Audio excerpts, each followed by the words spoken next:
स्वागत है रिनेश आईएएस में। चलिए आज इतिहास के क्लासेस को आगे बढ़ाते हैं। जैसा कि आपको पता है, इतिहास में यूनानी और फारस के आक्रमण हो चुके हैं, ठीक है। और सिकंदर जो है भारत प्रवेश नहीं कर पाया था, और सिकंदर का प्रवेश नहीं करने का जो कारण था वो नंद साम्राज्य था। कहा जाता है कि चाणक्य के द्वारा सिकंदर को रोकने के लिए एक गठबंधन बनाने का प्रयास किया गया था पूरे देश के राजाओं के द्वारा, जिससे नंद ने अस्वीकार कर दिया था। खैर जो भी हो, इसकी भी चर्चा मैंने की थी कि जो घनानंद था, अंतिम नंद शासक था, वो बहुत ही अयोग्य था और जनता के बीच अलोकप्रिय था, और उसने कभी चाणक्य की या कौटिल्य की अपमान किया था, जिसके कारण चाणक्य ने शपथ ली थी कि वह नंद वंश का समूल विनाश कर देगा, ठीक है। और इसके लिए उसने प्रयोग किया चंद्रगुप्त मौर्य को, जिसे चंद्रगुप्त प्रथम के रूप में भी आप इतिहास में जानते हैं, ठीक है। और संस्थापक अगर कहा जाए कि मौर्य वंश का कौन है, तो चंद्रगुप्त प्रथम ही होगा। तो यहाँ पर जो स्टडी हम लोग करेंगे मौर्य साम्राज्य की आज, ठीक है। मौर्य साम्राज्य जो है एक बड़ा चैप्टर है, इसको कई पार्ट्स में हम लोग करेंगे ताकि आपको जो है अच्छी तरह से समझ में आ जाए। और हाँ, आज जो है 8 फरवरी से 19 फरवरी तक का करंट अफेयर्स आपके ब्लॉग पर दे दिया गया है। ब्लॉग को आप विजिट कर सकते हैं www.renesais.com, वहाँ उपलब्ध हैं करंट अफेयर्स। और उसके बाद के करंट अफेयर्स जो है यूट्यूब चैनल पर उपलब्ध कराए जा रहे हैं। एक चीज़ और बताना चाहूँगा कि जो जेपीएससी के फॉर्म भरे जा रहे हैं, उसमें कई अभ्यर्थियों के द्वारा कुछ छोटी छोटी गलतियाँ कर दी जा रही हैं, उससे आप लोग बचें, इससे तनाव होगा, ठीक है। हालांकि दोबारा भी आप लोग भर सकते हैं, लेकिन एक बार में ही आपको जो है क्लियर कर देना है कि किसी तरह की समस्या ना हो, क्योंकि बहुत बड़ी चीज़ नहीं है। चलिए अब मौर्य साम्राज्य पर हम लोग बात करते हैं।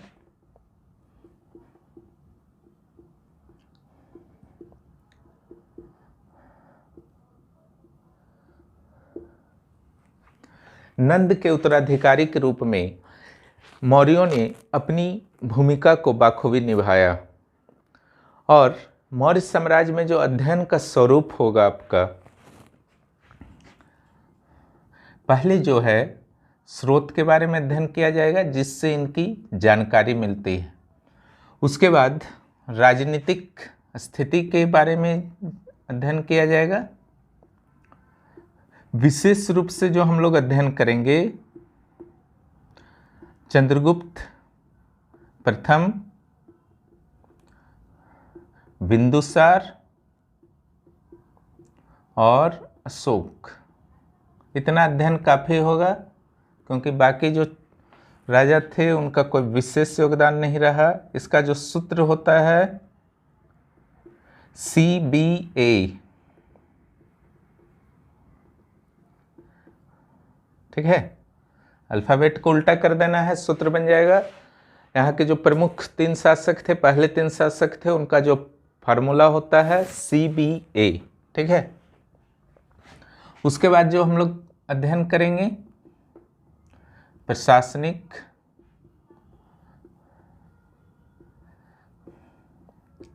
आर्थिक,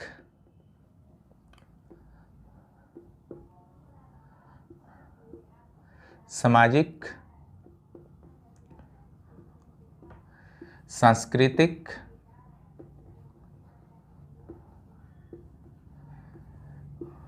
पतन। कुछ विशेष अध्ययन जो किया जाएगा अशोक के काल में, इनके शिलालेखों का अध्ययन किया जाएगा, जहां से प्रश्न बनते हैं।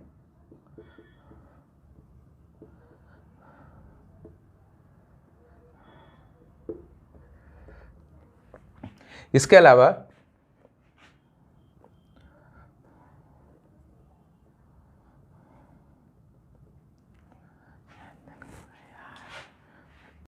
इसके अलावा जो है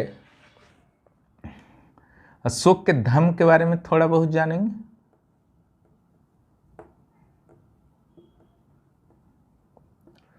धर्म के स्थिति के बारे में जो है हम लोग सांस्कृतिक तत्वों के साथ पढ़ लेंगे, कला और धर्म को। यहाँ पर जो भी होगा प्रारंभिक परीक्षा की दृष्टि से होगा, ये ध्यान रखिएगा। यहाँ मुख्य परीक्षा के लिए नहीं हो रहा। मुख्य परीक्षा में जो है प्रशासनिक व्यवस्था हो या अशोक का धर्म हो या मौर्यों का पतन का कारण हो, उसको जो है डिटेल में पढ़ना पड़ता है। ठीक है, किस ढंग से उसको लिखना है, जिस ढंग से इकोनॉमिक्स में बताया जा रहा है आपको, तो वही तरीका जो है यहाँ भी अपनाना पड़ता है। लेकिन प्रारंभिक परीक्षा की तैयारी की स्वरूप जो होती है थोड़ी अलग होती है। लेकिन ये जो आपको पढ़ाया जा रहा है अभी मौर्य, अगर इसको आप अच्छी तरह से पढ़ लेते हैं और जितना भी मैं बताता हूँ अगर आपको सही में याद हो जाता है तो विश्वास रखिए मुख्य परीक्षा के किसी भी प्रश्न में आपको विशेष समस्या नहीं आएगी। तो मौर्य साम्राज्य के स्रोत के बारे में आज पढ़ते हैं और राजनीति के बारे में।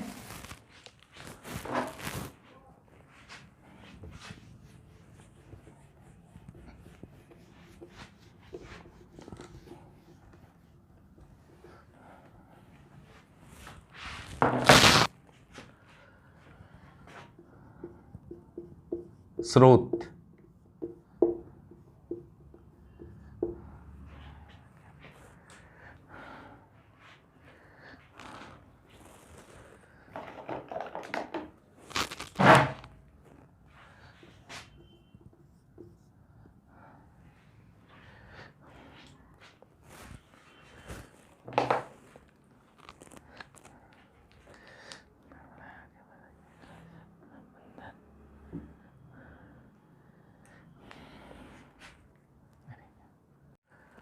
यहाँ जो होंगे स्रोत में विशेष रूप से हम लोग साहित्यिक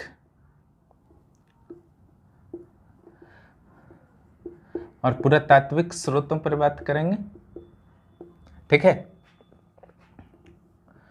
साहित्यिक में जो बात किया जाएगा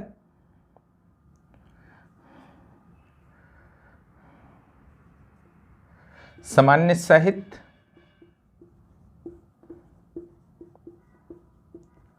बौद्ध साहित्य।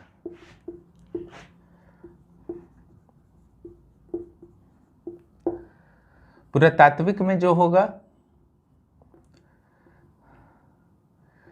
अवशेष होंगे,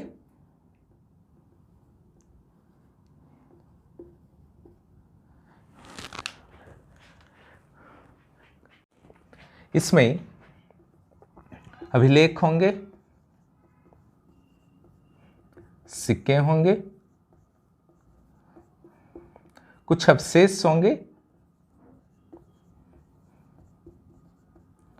जैसे इमारतें,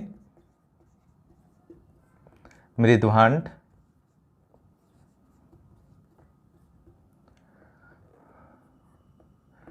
कुछ कलात्मक वस्तुएं होंगी। ठीक है,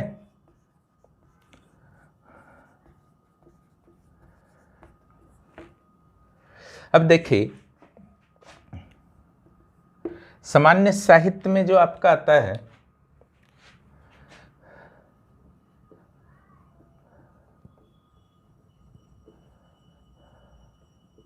सबसे इंपॉर्टेंट जो है आपका अर्थशास्त्र है।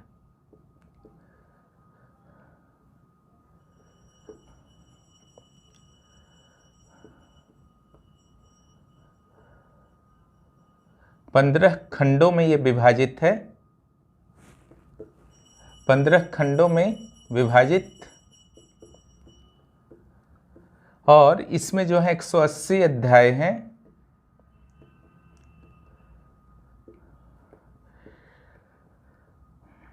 आर शाम शास्त्री के द्वारा इसे सबसे पहले संकलित किया गया।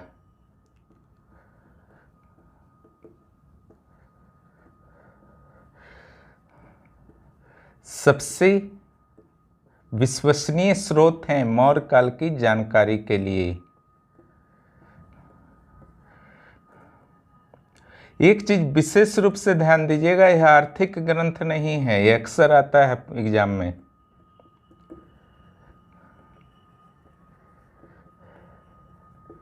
बल्कि राजनीतिक ग्रंथ है। प्रशासनिक भी बोल सकते हैं।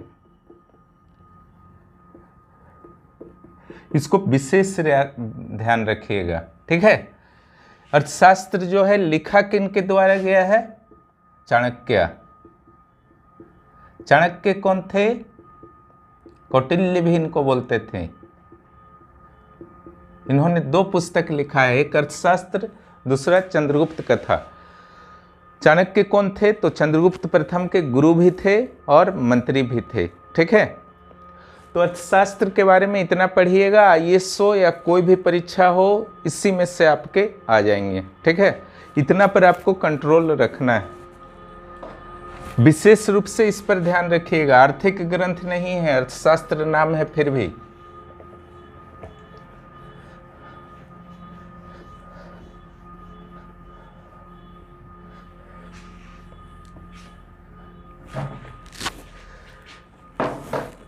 दूसरा जो है इंडिका। इंडिका किसने लिखा था? सबको जानते होंगे, मेगास्थनीज के द्वारा लिखा गया था। कौन थे ये मेगास्थनीज? जो सिकंदर का उत्तराधिकारी था मकदुनिया में, यूनान में, सेल्यूकस निकेटर के दूत थे, ठीक है, जो चंद्रगुप्त प्रथम के राजदरबार में आए थे, ठीक है। मूल प्रति अनुपलब्ध, जिसको पांडुलिपि बोल सकते हैं। जो हाथ से लिखा हुआ कोई चीज होता है पांडुलिपि।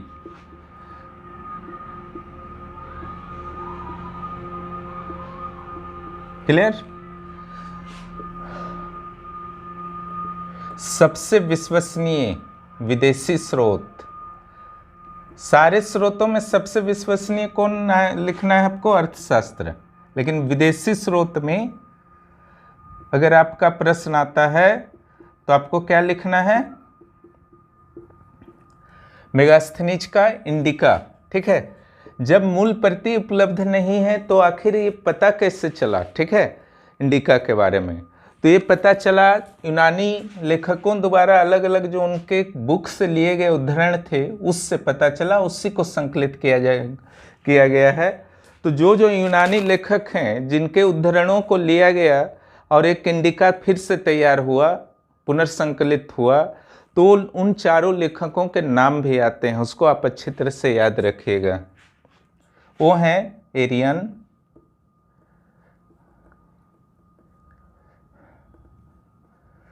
प्लिनी, स्ट्राबो,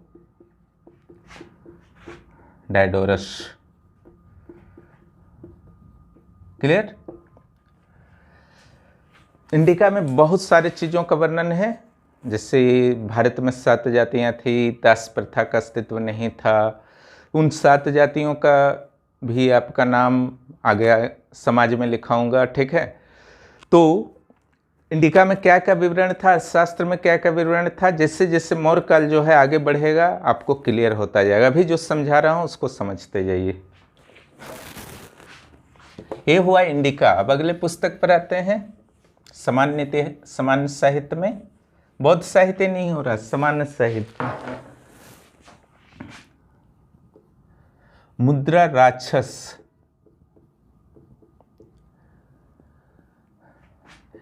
विशाखा दत्त के द्वारा लिखा गया था।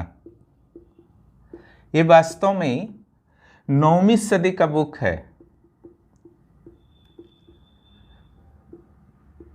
ये मत सोचिएगा कि मौर्य काल के समय ही जो रहेंगे लेखक और साहित्य उसी में विवरण होगा। मौर्य काल के पहले वाले साहित्यों में भले ही विवरण ना हो, लेकिन ये पॉसिबल है कि मौर्य काल के बाद भी जो साहित्य की रचना की गई है उसमें भी मौर्यों का विवरण हो सकता है, ठीक है। आज भी अगर आप लिखते हैं कोई बुक और मौर्यों का विवरण देते हैं तो भी भविष्य में एक स्रोत के रूप में वर्क करेगा। बाद वाले या उस काल का समकालीन हो सकता है, पहले वाला नहीं हो सकता है। तो ये 9वीं सदी का है, याद रखिएगा। ये आता है सदी भी, ठीक है। ये तो पॉपुलर है, जानते ही होंगे। मुद्रा राक्षस में चंद्रगुप्त प्रथम को राजा बनाने के लिए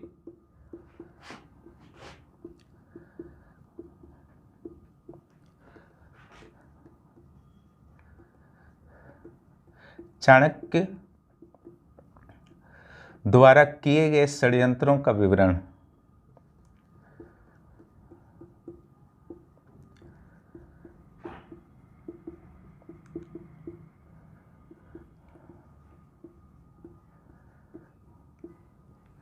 चाणक्य का कहना था, ठीक है, कि आर्यवर्त या देश जो है सर्वोपरि है, उसके आगे कोई भी रिश्ता नाता तक नहीं था। अगर इसके साहित्यिक पक्ष को जानना है तो आप चंद्रगुप्त जो जयशंकर प्रसाद द्वारा लिखित नाटक है उसको आप स्टडी कर सकते हैं, ठीक है। ये आपके जेपीएससी मेंस सिलेबस में भी है। उसके अलावा कुछ अन्य पुस्तकों के बारे में जान लीजिए जिससे मौर्यों के बारे में जानकारी मिलती है, ठीक है। कथा सरित सागर, ये भी 12वीं सदी का है, सोमदेव द्वारा लिखित है।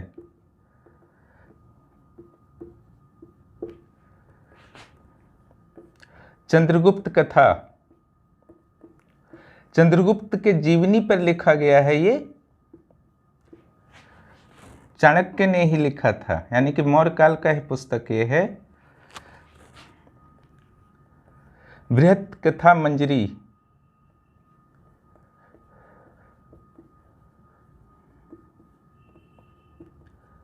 क्षेमेंद्र,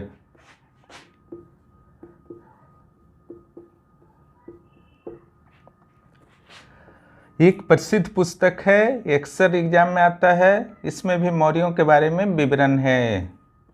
राज्य तरंगिणी, कौन लिखे हैं ये आप लोग जानते होंगे, कल्हण। कश्मीर का इतिहास विशेष रूप से इसमें लिखा गया है, ठीक है, लेकिन मौर्यों के बारे में भी जो है जानकारी मिलती है। इसके अलावा कुछ जानकारियां जो है पुराण से भी मिलते हैं, अलग अलग पुराणों से, और कुछ जानकारी जो है पंतजलि के महाभाष्य से। पाणिनि जो थे बहुत बड़े व्याकरण ज्ञाता थे, उनके द्वारा जो है अष्टाध्यायी लिखा गया था, उसी पर ये टीका है महाभाष्य पंतजलि का, ठीक है। इसमें भी महाभाष्य में भी मौर्यों के बारे में जानकारी मिलती है। अगर इतना आप जानते हैं मौर्यों के साहित्यिक स्रोत बौद्ध साहित्य को छोड़ करके, तो इससे बाहर प्रश्न नहीं आने वाले हैं। और बहुत सारे बुक्स और राइटर्स मैंने लिख दिए हैं, ये सारे के सारे बुक्स जो हैं अक्सर परीक्षाओं में आते रहते हैं। अब चलिए बौद्ध साहित्य के बारे में जान लेते हैं।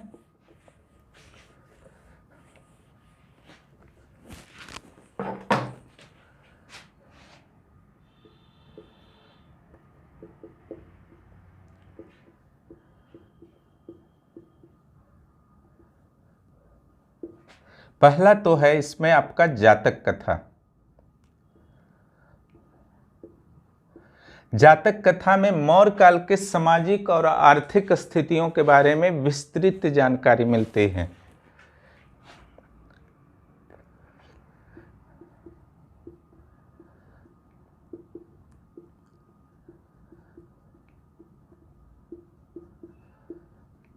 सिस्टम से पढ़िए, बहुत इजी हो जाएगा ये हिस्ट्री या कोई भी सब्जेक्ट। अस्त व्यस्त तरीके से पढ़िएगा, हर सब्जेक्ट जो है आपके लिए टफ रहेगा और हमेशा उलझे हुए रहिएगा।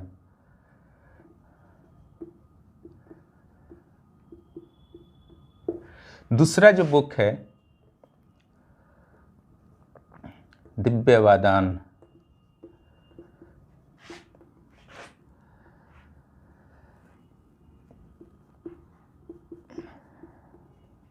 अशोक के धर्म यात्राओं की जानकारी।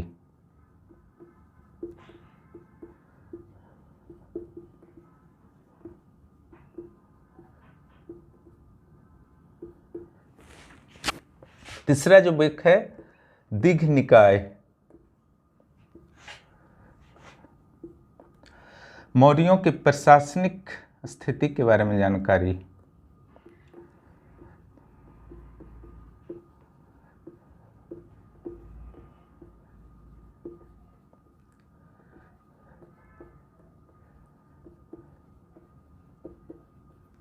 क्लियर। उसके अलावा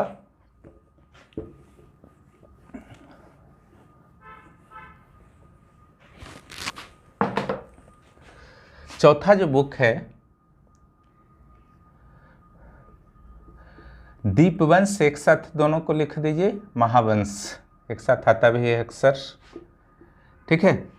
दीपवंश महावंश, ये जानते हैं कि ये श्रीलंका का ग्रंथ है, ठीक है। तो इसमें क्या विवरण होगा बताइए। जो अशोक ने श्रीलंका में भेजा था अपने पुत्र और पुत्री को, महेंद्र और संघमित्रा को, किस लिए भेजा था? बौद्ध प्रचार की जानकारी, बौद्ध प्रचार करने के लिए। श्रीलंका में बौद्ध प्रचार से संबंधित जानकारी।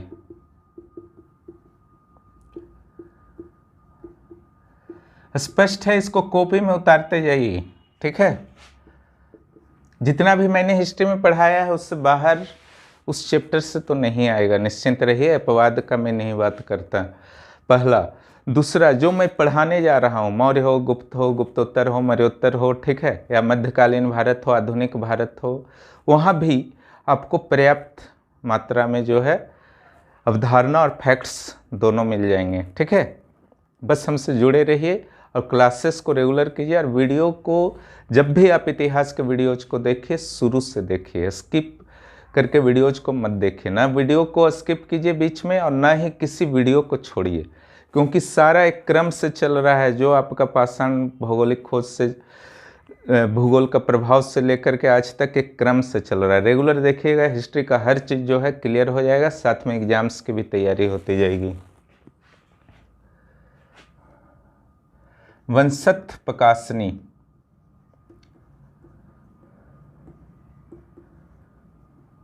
इसमें क्या था? मौर्यों की उत्पत्ति की जानकारी दी गई है।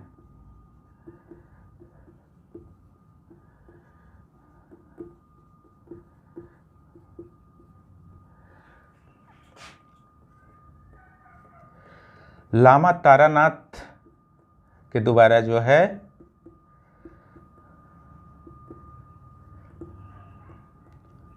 तिब्बत का इतिहास नामक एक पुस्तक उनके द्वारा लिखा गया है।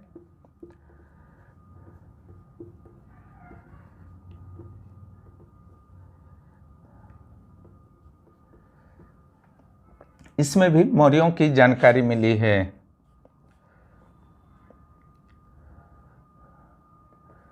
परिशिष्ट वर्मन नामक एक पुस्तक है, क्लियर। इसमें भी हेमचंद्र के द्वारा लिखा गया है, जैन विद्वान। इसमें से भी मौर्यों की जानकारी मिलती है, ठीक है। कुछ प्रमुख पुस्तकों को मैंने बताया, और ये कुछ अन्य पुस्तक थे जिससे मौर्यों की जानकारी, ये बौद्ध पुस्तक थे जिससे मौर्यों की जानकारी मिलती है। अब चलिए हम लोग सीधे चलते हैं पुरातात्विक स्रोतों पर। पुरातात्विक स्रोत यहाँ आप पढ़िए, चाहे गुप्त काल में पढ़िए, कहीं भी आप पढ़िए, लेकिन जो पुरातात्विक स्रोत का जो क्लास मैंने लिया था इतिहास में, उसको एक बार जरूर देख लीजिएगा। तो पुरातात्विक स्रोत में क्या क्या शामिल होता है, क्यों शामिल होता है, उसके क्या महत्व हैं, उस पूरी तरह से क्लियर हो जाएगा। फिर यहाँ पर कोई समस्या नहीं आएगा। इसलिए एक श्रृंखला में है सारे क्लासेस, ठीक है। साहित्यिक स्रोत तो हो गया।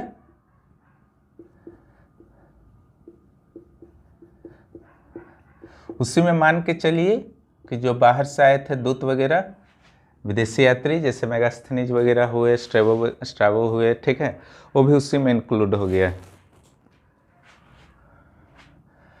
इसमें पहले अभिलेख का बात कर लेते हैं।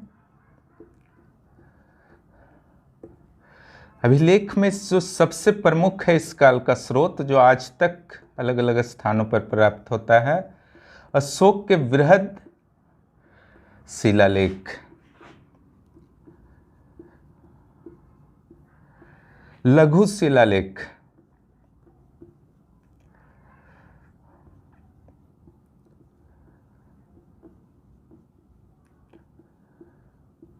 स्तंभ लेख,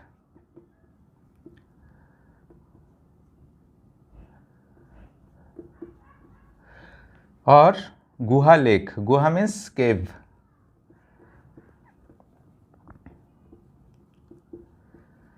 केव के अंदर जो बनाया जाता था, ठीक है। बृहद शिलालेख माने बड़ा बड़ा पत्थर पर यह होता था, बहुत विशाल विशाल होता था।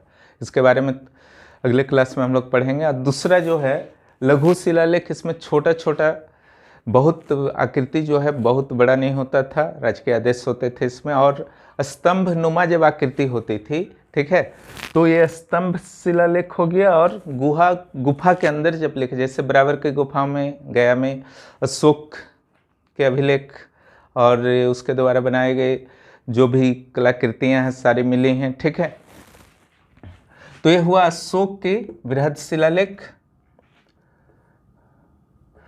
उसके अलावा कुछ और भी अन्य अभिलेख हैं जहाँ से मौर्यों के बारे में जानकारी मिलती है, उसको भी आपको यहाँ पर चर्चा कर देना है। जैसे खारवेल।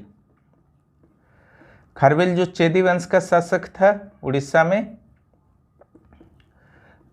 प्रसिद्ध जो इसका था हाथी गुम्फा अभिलेख।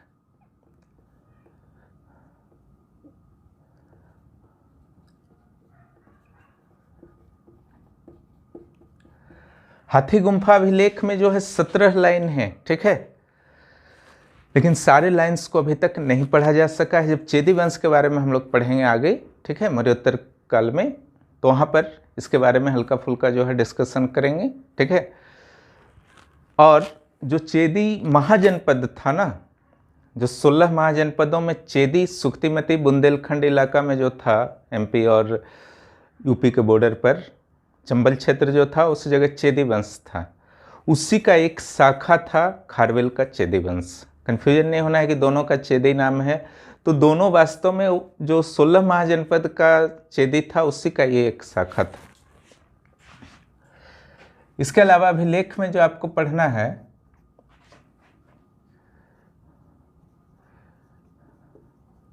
रुद्रदामन का जूनागढ़ अभिलेख।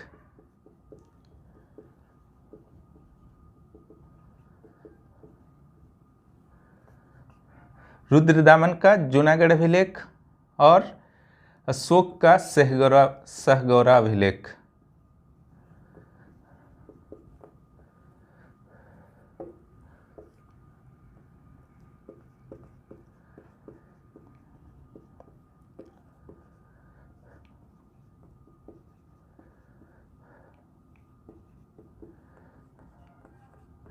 दशरथ का नागकर्णी गुफाएं। दशरथ भी मौर्य सम्राट रहे थे, अशोक के बाद के हैं। ये जो है सहगौरा जो है यूपी का गोरखपुर में है। इसके बारे में और आगे आएगा, ठीक है। सहगौरा के बारे में हम लोग पढ़ेंगे जब अभिलेख पढ़ेंगे। तो ये हुए आपके अभिलेख जिससे मौर्यों की जानकारी मिलती है। अब सिक्के पर आते हैं।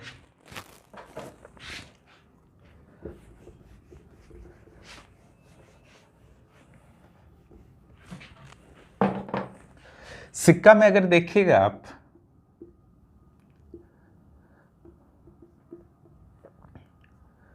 तो यहां पर आहत सिक्के का प्रचलन था अभी भी, जो बुद्ध काल में बताया गया था आपको।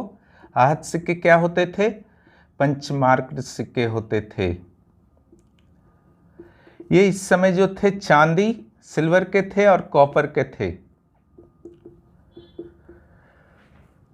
सिक्कों में क्या होता था? आहत सिक्कों में सूर्य, चंद्र, पहाड़, नदी इत्यादि को पंच किया हुआ रहता था, और उसका आकृति जो फिक्स नहीं था कि गोल ही होगा या स्क्वायर होगा, रेक्टेंगल होगा, सब कुछ नहीं था, ठीक है। बस पंचमार्क कर दिया कोई भी चीज़ का, वो सिक्का बन गया। और उसका जो वैल्यू होता था उतना ही होता था जितना उस सिक्का का टुकड़ा का वास्तविक दाम जो है मार्केट में होता था। टोकन मनी नहीं था, आज की तरह जो नोट होता है जितना दाम लिखा रहता है उतना होता नहीं। सिक्का के बाद जो है आप कुछ अवशेष का बात कर लीजिए। एक तो है लकड़ी की इमारतें मिले, महल मिले। उस समय लकड़ी का बहुत प्रयोग होता था, ठीक है। बुद्ध काल में भी आपने देखा था काष्ठ शिल्प। लकड़ी का महल जो था अभी भी उसका हल्का फुल्का साक्ष है कुम्हारार में। कुम्हारार कहाँ है? पटना के पास है। पटना आप लोग जाइए कभी तो जरूर घूमिए, कुम्हारार को देखिए, ठीक है। वहाँ पर क्या क्या अवशेष है आप वहाँ पर देख सकते हैं। मृदभांड बहुत इंपॉर्टेंट है, ये अक्सर जो है प्रारंभिक परीक्षा में आता है। जिस ढंग से उत्तर वैदिक काल का मृदभांड क्या था? PGW, पेंटेड ग्रेवेयर, और इस काल का जो मृदभांड था NBPW।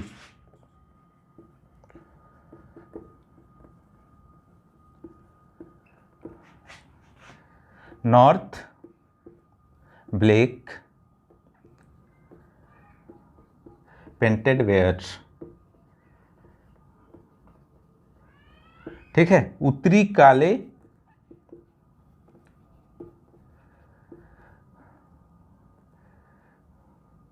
पॉलिश्ड कर दीजिए, पॉलिश्ड ज़्यादा बेहतर रहेगा। उत्तरी काले चमकीले मृदभांड, वेयर मैंने मृदभांड। NBPW, मौर्य काल जहां आएगा कौन सा मृदभांड था? NBPW, ठीक है। जब यहाँ में NBPW चल रहा था मृदभांड उत्तर भारत में मौर्य काल में, तो साउथ में चल रहा था अरेंटाइन मृदभांड, ठीक है, जो कि रोमन बस्तियों जैसे पुदुचेरी वगैरह था, पांडिचेरी जो आज है, वहाँ से जो है प्राप्त हुए हैं, ठीक है। उस पर हम लोग बाद में बात करेंगे संगम काल जब पहुँचेंगे। तो ये हुआ आपका मृदभांड। अब आइए कलात्मक वस्तुएं।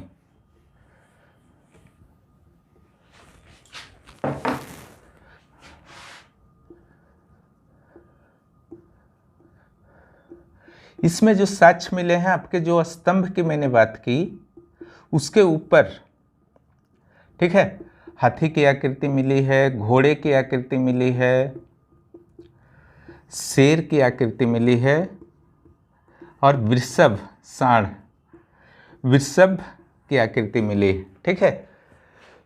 तो ये सारी जो कलाकृतियाँ थीं उससे भी जो है मौर्यों के बारे में जानकारी मिलते हैं, ठीक है, क्योंकि इन पर कुछ न कुछ लिखे रहते थे और इनकी आकृतियों का अध्ययन करके भी उनके कलात्मक स्थिति के बारे में जानकारी मिलती है। अब चलिए आगे आते हैं।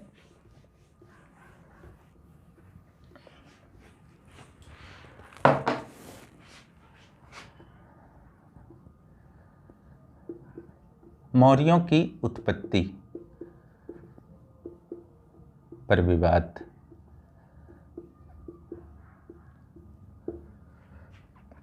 सबसे सिंपल जो है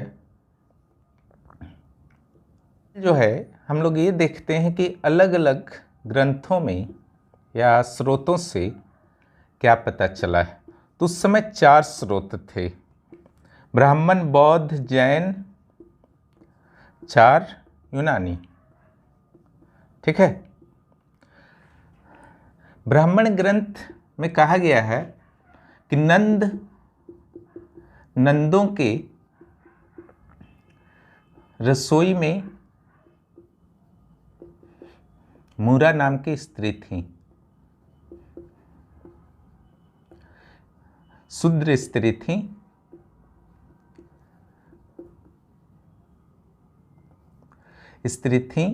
उन्हीं के पुत्र थे चंद्रगुप्त, ठीक है।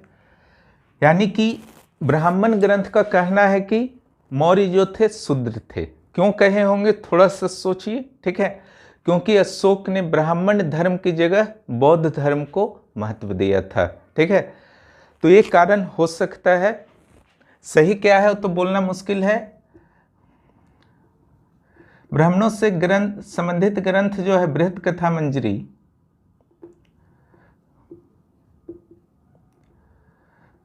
क्षेमेंद्र के द्वारा जो मैंने अभी बताया लिखा गया है, ये भी कहा, इसके द्वारा भी कहा गया है कि मौर्य जो थे शूद्र थे। ठीक है, क्लियर हो गया यहाँ तक। बौद्धों को संरक्षण दिया था। ठीक है, बौद्ध क्या बोलेंगे, इनको क्षत्रिय बना दिए। ठीक है, दिव्यवादान,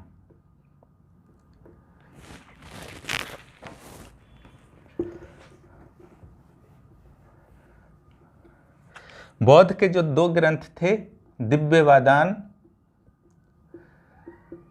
इसमें कहा गया है कि मौर्य जो थे क्षत्रिय थे।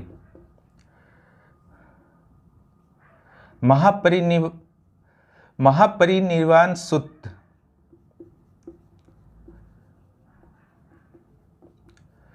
इसमें भी कहा गया है कि मौर्य जो थे पिपली वन के क्षत्रिय थे।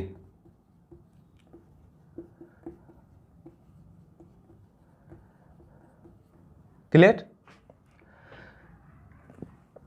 तो बौद्ध ने क्यों कहा क्षत्रिय, वो भी जानना है। ठीक है, पुस्तकों के नाम तो अपनी जगह है, क्यों कहा वो भी जानना है। इन लोगों ने शूद्र क्यों कहा ब्राह्मणों ने, वो भी जानना है, फिर याद करने में कम समस्या आएगा।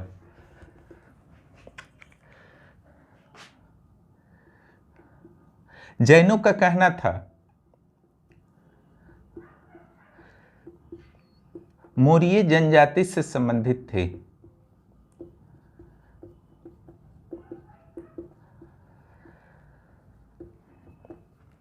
इन्होंने न शूद्र कहा, न क्षत्रिय कहा, न ब्राह्मण कहा, इन्होंने जनजाति बना दिया। और कौन जनजाति से संबंधित थे, मौर्य जनजाति से। यूनानियों का कहना था, जस्टिन का एक कथन आया है कि मौर्य निम्न कुल के थे।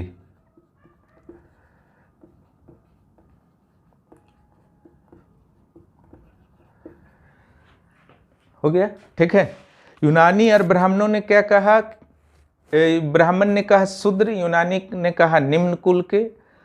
तो इसकी संभावना है कि हो सकते हैं कि वे निम्न कुल के या शूद्र वर्ण के होंगे, क्योंकि यहाँ पर जो है बहुमत हो गया, मेजोरिटी हो गया। ठीक है, लेकिन ये कहना मुश्किल है कि वास्तव में क्या थे, ये विवाद का विषय है।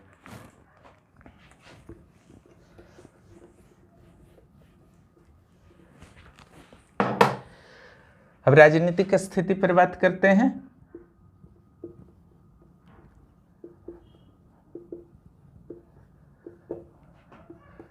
चंद्रगुप्त प्रथम 321 बीसी से 298 बीसी, बिंदुसार 298 बीसी से 273 बीसी,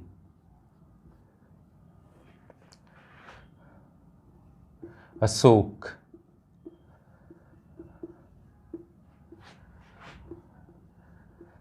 272 बीसी से रहे। ठीक है, अब यहाँ पर जो चर्चा पहले किया जाएगा चंद्रगुप्त प्रथम का। चंद्रगुप्त प्रथम घनानंद को पराजित कर सत्ता पर बैठे थे चाणक्य की सहायता से। नंद वंश के जो घनानंद थे,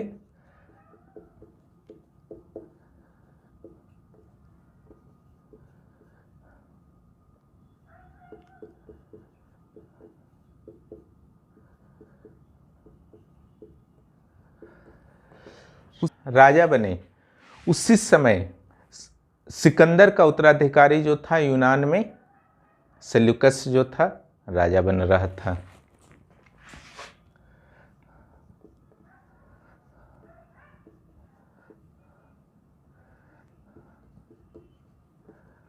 यूनान का शासक बना। उसकी इच्छा थी कि सिकंदर के अधूरे काज को सेल्यूकस निकेटर की इच्छा थी कि पूरा कर दिया जाए, इसलिए उसने भारत पर आक्रमण करने का फैसला लिया। लेकिन उससे पहले उसको सामना करना था बेबीलोनिया का, इसलिए 312 बीसी में बेबीलोन को उसने हरा दिया।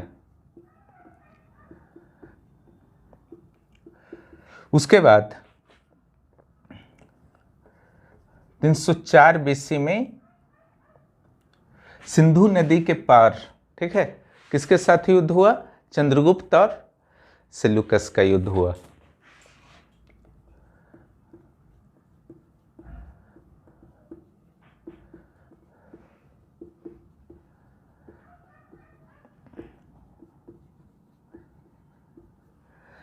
इस युद्ध की जानकारी जो है किसी भी यूनानी और रोमन लेखकों के द्वारा नहीं दी जाती है। कारण सिंपल है, क्योंकि सेल्यूकस की हार हुई थी, ठीक है। सेल्यूकस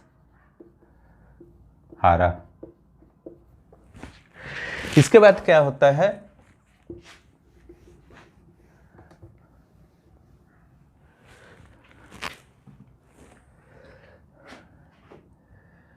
संधि हो गया दोनों में, ठीक है। संधि में क्या हुआ? 500 हाथी देना पड़ा चंद्रगुप्त प्रथम को, सेल्यूकस को। सेल्यूकस की बेटी कॉर्नेलिया थी। चंद्रगुप्त से विवाह करवाया उसको,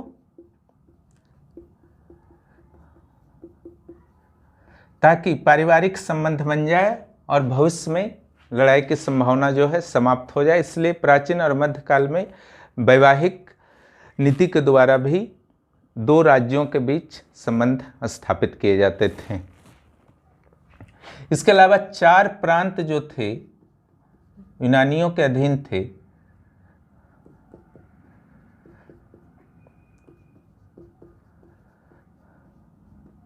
चंद्रगुप्त प्रथम को 4 प्रांत जो है सेल्यूकस ने सौंप दिया, ठीक है। वो 4 प्रांत कौन कौन थे उसको देख लीजिए।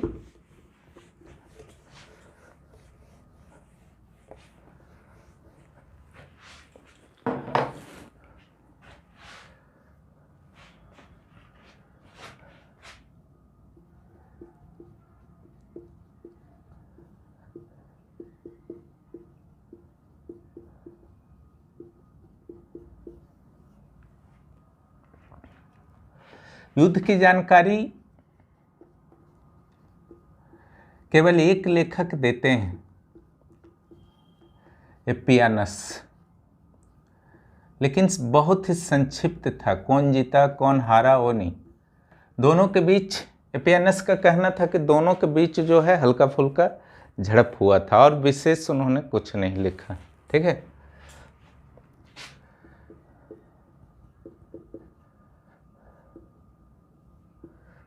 अराडोसिया,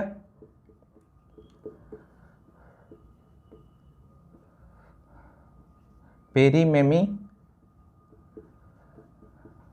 एग्जाम में आता है, इसको याद कर जाइएगा। सौदाई,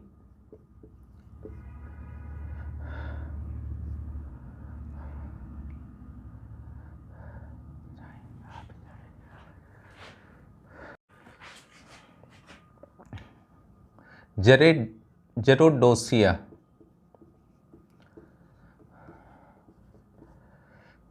एरिया। राडोसिया जो था कंधार था, अफगानिस्तान में है, और ये जो था हेरात था, ये भी अफगानिस्तान में है। ये जो था मकरान तट था, अभी पाकिस्तान का जो कोस्ट है, समुद्री कोस्ट, उसको मकरान बोलते हैं। एरिया जो है अफगानिस्तान का राजधानी है। ये 4 क्षेत्र जो था किसने दे दिया? सेल्यूकस ने चंद्रगुप्त को प्रदान कर दिया।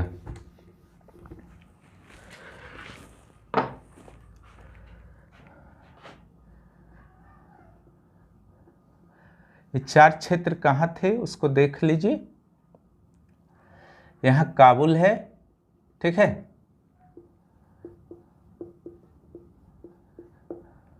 ये जो है कंधार है, कंधार के साउथ में क्वेटा है, ठीक है, पाकिस्तानी शहर, बलूचिस्तान का राजधानी, और इस जगह जो है हेरात है।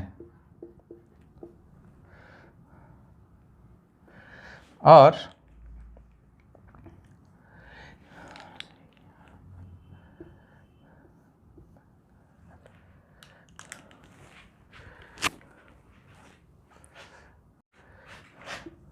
ये क्षेत्र जो है, ठीक है, ये पाकिस्तान है ना, इधर से सिंधु नदी गिर रही, ये जो कोस्टल इलाका है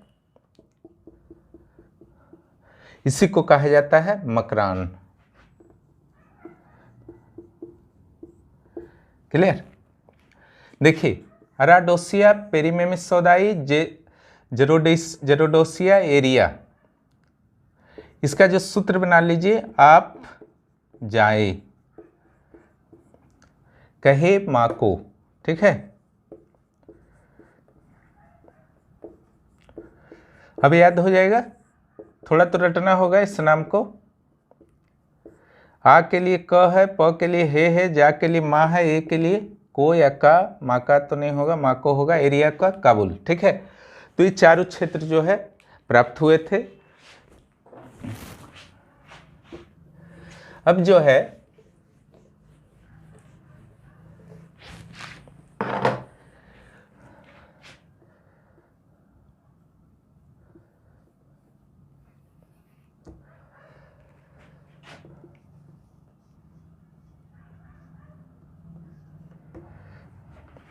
चंद्रगुप्त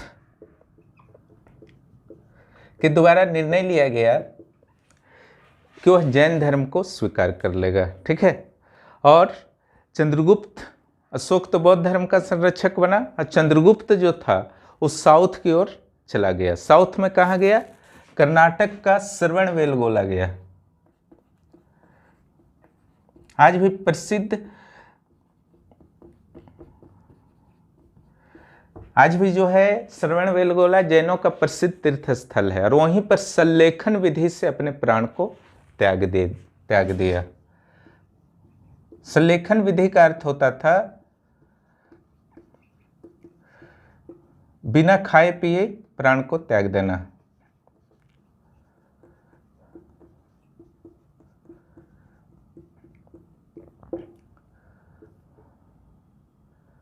जैन धर्म को यह स्वीकार कर लिया था।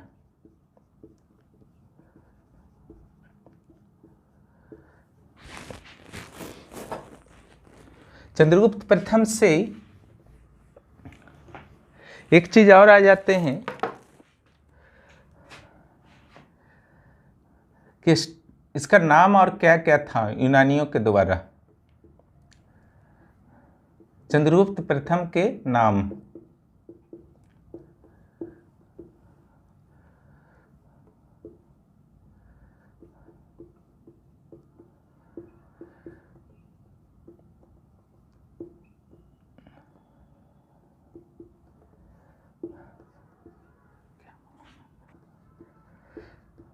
सेंड्रोकोट्टस कहा गया था चंद्रगुप्त को। सिर्फ स्ट्राबो की अगर बात करें तो ये पाटलिपुत्रक इन्होंने कहा था, यानी कि पाटलिपुत्र का सम्राट। पालीब्रोथस भी कहा था, पालीब्रोथ यानी कि पाटलिपुत्र, पालीब्रोथस माने पाटलिपुत्र का सम्राट। ये सेंड्रोकोट्टस हो गए। इसके अलावा कुलहीन और मौर्यपुत्र कहा गया है किसके द्वारा? मुद्रा राक्षस पुस्तक में। मुद्रा राक्षस में ही आपका जिक्र है किन षड्यंत्रों से चाणक्य ने सामदाम दंड भेद अपनाकर घनानंद को हटाकर चंद्रगुप्त प्रथम को गद्दी पर बैठाया। तो इस ढंग से सल्लेखन क्रिया द्वारा चंद्रगुप्त प्रथम के जीवन का अंत हुआ, और अगला शासक जो था बना उसका पुत्र बिंदुसार।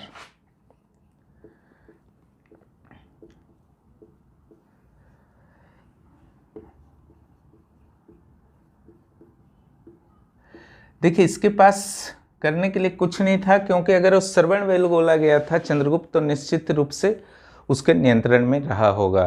लेकिन फिर भी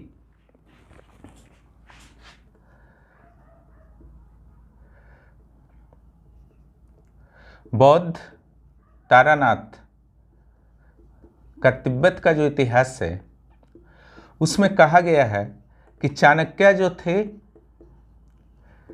इसके काल में भी मंत्री रहे, ठीक है। और ये भी बताया कि 16 राजाओं प्लस सामंतों को बिंदुसार के द्वारा पराजित कर दिया गया, ठीक है। और इसका साम्राज्य जो था, बिंदुसार का साम्राज्य उत्तर और दक्षिण समुद्रों के बीच फैल गया। उत्तर से दक्षिण और पूर्व और पश्चिम समुद्रों के बीच फैल गया, माने इधर भी समुद्र था और उधर भी समुद्र था, ठीक है। दक्षिण भारत के दोनों रहे ना, बंगाल की खाड़ी, अरब सागर, तो संभवतः उसीलिए कहा गया था। बिंदुसार के काल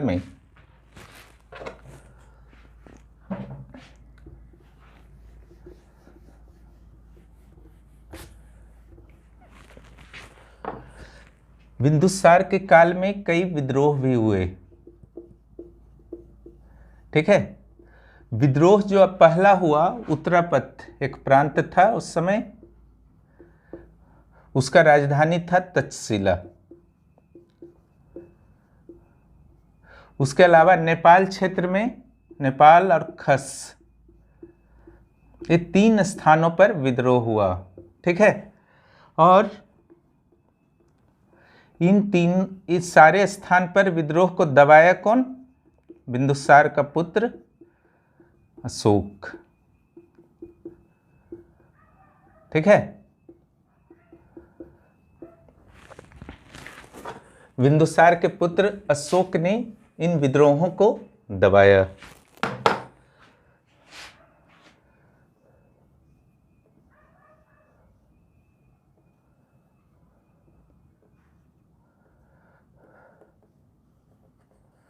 यहां पर तक्षशिला था, ठीक है। गंधार प्रदेश का राजधानी भी रहा था, महाजनपद का, और ये नेपाल है। तो इस विद्रोह के बारे में भी विवरण है। इसी दौरान हो सकता है कि जब गंधार गए होंगे अशोक, तो वहां पर श्रीनगर की स्थापना भी की गई थी अशोक के द्वारा, ठीक है। अब जब हम लोग आते हैं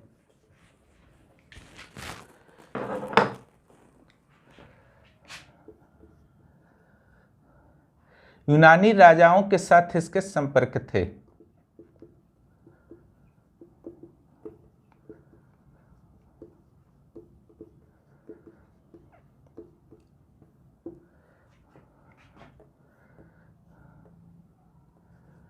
टॉलेमी फिलाडेल्फस पहला राजा था,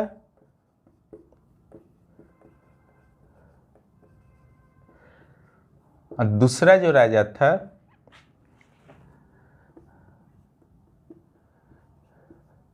एंटीओकस।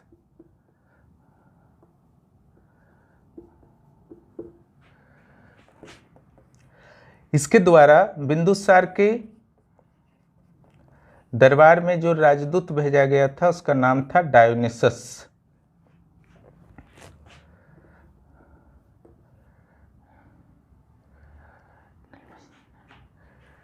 एंटीओकस का जो राजदूत था डायमेकस, ये दोनों जो है बिंदुसार के दरबार में आया था।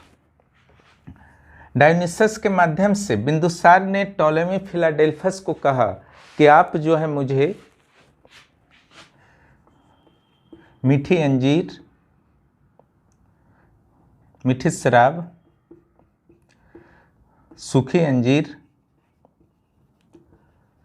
और दार्शनिक भेज दें, क्योंकि यूनान जो है दार्शनिकों के लिए उस समय प्रसिद्ध था। टॉलेमी फिलाडेल्फस ने कहा कि दार्शनिकों को भेजने की परंपरा हमारे राज्य में नहीं है, लेकिन बाकी 2 चीज़ों को उसने भिजवा दिया था, ठीक है, अंजीर और शराब को। बिंदुसार से एक और आजीवक का नाम जुड़ा हुआ है। आजीवक संप्रदाय का अनुयायी था। देखिए, चंद्रगुप्त प्रथम जैन धर्म का था बिंदुसार आजीवक का था, मक्खली गोसाल जिन्होंने महावीर के साथ 6 साल तक तपस्या की थी, और अशोक जो था बौद्ध धर्म को मानता था। तो इस ढंग से आप देखते हैं कि तीनों जो है अलग अलग धर्म के थे। कोई भी जो है ब्राह्मण धर्म में विश्वास बहुत अधिक नहीं करता था, हालांकि भेदभाव इन राजाओं ने किसी के साथ नहीं किया। इसी का परिणाम था ब्राह्मण नाराज हुए और जो शुंग वंश आया वो ब्राह्मण वंश था, पुष्यमित्र शुंग। ठीक है। उसके बाद आजीवक संप्रदाय को मानता था, और पिंगलवास नाम का आजीवक संत जो था, पिंगलवास ज्योतिष भी ये था, इसके दरबार में बहुत ही सम्मान पाता था। ठीक है। इस ढंग से आप बिंदुसार के बारे में स्टडी कर सकते हैं। अगर इसके नाम को देखें तो अमित्र केटे, शत्रुओं का घात करने वाला। अमित्र केटे यूनानियों के द्वारा इनको कहा गया है अमित्र घात।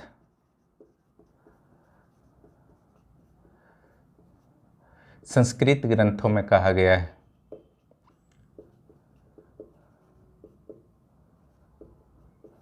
ठीक है। यूनानी अमित्र केटे और संस्कृत ग्रंथ में अमित्र घात, दोनों का अर्थ सेम है, शत्रुओं को नाश करने वाला। ठीक है। तो इस ढंग से ये बिंदुसार का कार्यकाल जो है आपका 273 में समाप्त होता है। उसके बाद 1-2 वर्षों तक राजनीतिक अस्थिरता बनी रही, और कहा जाता है कि अशोक ने अपने 99 भाइयों की हत्या कर पटना के अगम कुआं में मार करके फेंक दिया था। ठीक है। उसके बाद ही वह राजा बन पाया था। इसमें कितनी सत्यता है कहना मुश्किल है, हालांकि उत्तराधिकार के लिए लड़ाई हुई थी। इस ढंग से मौर्य काल का पहला पार्ट समाप्त होता है। हम लोग दूसरे पार्ट के साथ जल्द